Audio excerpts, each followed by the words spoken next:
చేసింది rain water harvesting అని ఉంటుంది. రెయిన్ వాటర్ హార్వెస్టింగ్ చాలా మ్యాండేటరీగా కూడా చేశారు.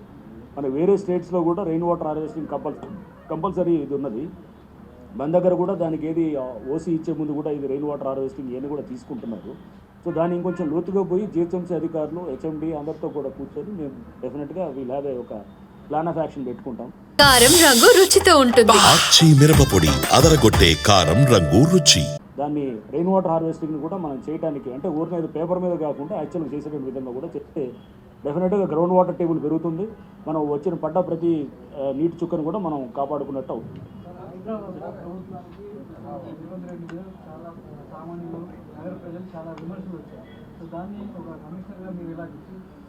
దీంట్లో అదే చెప్పేది, ఈ విమర్శలు రావడానికి కారణం కూడా వెనకాల ఉన్నటువంటి అది సోషల్ మీడియాలో దుష్ప్రచారం చేసిన వాళ్ళు తప్ప కానీ అది యాక్చువల్గా పబ్లిక్ నుంచి చాలా పాజిటివ్ ఉంది. సో చాలామంది చదువుకున్న వాళ్ళు అండ్ దీని గురించి అవగాహన ఉన్న వాళ్ళు అందరూ కూడా సపోర్ట్ చేస్తూ ఎంతోమంది మాకు వచ్చే కంప్లైంట్స్ రోజు రోజు పెరుగుతున్నాయంటే మా మీద నమ్మకంతో పెరుగుతుంది. అండ్ చాలామంది దీన్ని చదువుకున్న వాళ్ళు దీన్ని మెల్లిగా ఇది ఉన్నారు. ఎవరినైతే కొంచెం మిస్లీడ్ చేయాలనుకునే దాన్ని సోషల్ మీడియా కొంచెం రాంగ్ ట్రాక్లో తీసుకెళ్ళి చేసినటువంటిది ఉంది. ఎవరో ఎక్కడన్నా వెకేట్ చేసేటప్పుడు ఎక్కడన్నా కొంత లోకల్గా ఉన్న సిబ్బంది మా వాళ్ళు ఎవరన్నా హై హ్యాండెడ్గా చేసిన దాన్నే చూపిస్తూ తప్పుగా చూపిస్తూ ఒక చిన్న యాక్షన్ చూపిస్తూ దాన్ని ఏదో చాలా పెద్ద భూతద్దంలో చూపిస్తూ చేసినటువంటి సందర్భాల ద్వారా దుష్ప్రచారం జరిగిందే కానీ యాక్చువల్గా హైడ్రా వల్ల మంచి జరిగింది. అండ్ ముఖ్యమంత్రి గారు పలు సందర్భాలు చెప్పారు, ల్యాండ్ గ్రాబర్స్ వాళ్ళు భయపడాలి, హైడ్రాకి సామాన్యులు భయపడకూడదని కూడా పలు సందర్భాలు ఉద్ఘాటన చేశారు. హైడ్రా కమిషనర్ ఇల్లు మొత్తం బఫర్ జోన్లో ఉంది. మొత్తం దానికి సంబంధించిన హైడ్రా కమిషనర్ ఇల్లు బఫర్ జోన్లో ఉంది. పెద్ద వివాదం జరిగింది. నీకు ఆల్రెడీ చెప్పినాను లక్ష్మీకాంత్, అది అందరి ఎదురుగా కూడా కావాలంటే అది కూడా మళ్ళీ చెప్తాము. మళ్ళీ అదే సేమ్ సామెత చెప్తున్నాము. ఏది నేను మెడ మీద తల ఉంటుందా తల మీద మెడ ఉంటుందా అని అడిగినాను. అదే చెప్పిన మెడ మీద తల ఉంటుంది కదా. సో న్యాచురల్గా ఒక బఫర్ జోను దేని కింద ఉంటుంది? బఫర్ జోన్ అనేది చెరువు కట్టకి పైన ఉంటుంది, పైన FTL బఫర్ జోన్ ఉంటుంది. సో చెరువు కట్ట ఇప్పుడు మాది ఏదైతే కనుక మా నివాసం ఉండేది మధురానగర్లో ఉండేది.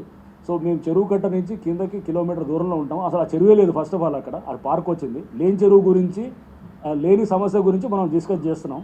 సో అసలు దాన్ని ఏంటంటే అది ఆ చెరువు కట్ట కింద కిలోమీటర్ దూరంలో ఉంటాం, చెరువు లేదు.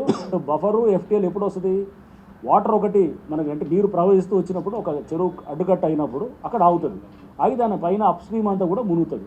మునిగినప్పుడు అక్కడ FTL బఫర్ వస్తుంది. మా ఇల్లు డౌన్ స్ట్రీమ్లో కిలోమీటర్ దూరంలో ఉన్నప్పుడు అసలు అక్కడ FTL బఫర్ అక్కడ బఫర్లో ఎందుకు వస్తుంది?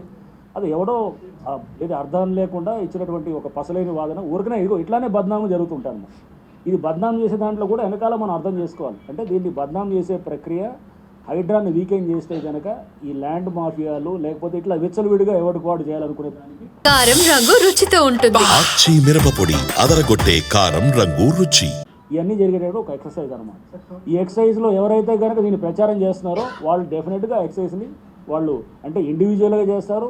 ప్రభుత్వాన్ని కూడా హైడ్రా అనే దాని ద్వారా నెగిటివ్ అంటే మనం ఫైనల్గా ఏం చేద్దాం? ఫైనల్గా మనం ల్యాండ్ కబ్జాలు కానిద్దామా? లేదా చెరువులంతా కూడా ఆక్రమించుకొని రేపు నీళ్ళ కోసం మళ్ళీ మనం అంతా అటు ఇటు పరిగెత్తామా?